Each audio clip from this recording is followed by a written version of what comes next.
image yi sénégalais yi gis ba ñëpp mu tooyal seen xol bu ñuy jooy lu ko raw muy vidéo bi yor nga ko. dañoo xam nga ni nag depuis suñu déclaration bi ñu ngi mel ni ay dëmm yu jëfur façon xookatal bu nekk ñu ngi koy jot jamono ji. ah bon. Pape tey lañ gën a nekk ci insécurité moo tax dooy gis su may dox. mais sa vidéo boobu dénk ko. mais ñoo wóolu loolu nag laa bëgg génne ko Sénégal. non vidéo bi nekkatul sax Sénégal. très bien voilà. loolu laa bëggoon leeral ko pour ñoom ñu xam ko xam ni ñun duñu ay cancre. on n'est pas des bêtes. day yor vidéo bu toll noonu mu nekk un élément très compromettant contre la gendarmerie nationale, contre ces autorités qui ont donné l'ordre à ce que ñu def ñu lu ñu def contre l'État du Sénégal ñuy doxantoog moom ci suñu ay téléphone. Non, on n'est pas assez bête comme ça.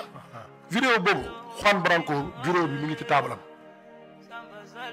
Vidéo boobu ñeneen ñu nekk extérieur te du mën tudd ñu ngi ñu dencal vidéo boobu te vidéo boobu bés bu génnoon Sénégalais yi pare ci Macky Sall.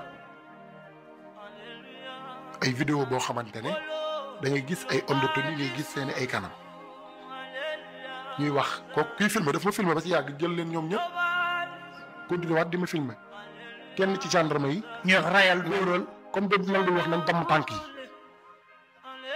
nervi yi nga gis ay nervi ak ay gendarme def coalition loolu baaxul rafetul sax ci deru gendarmerie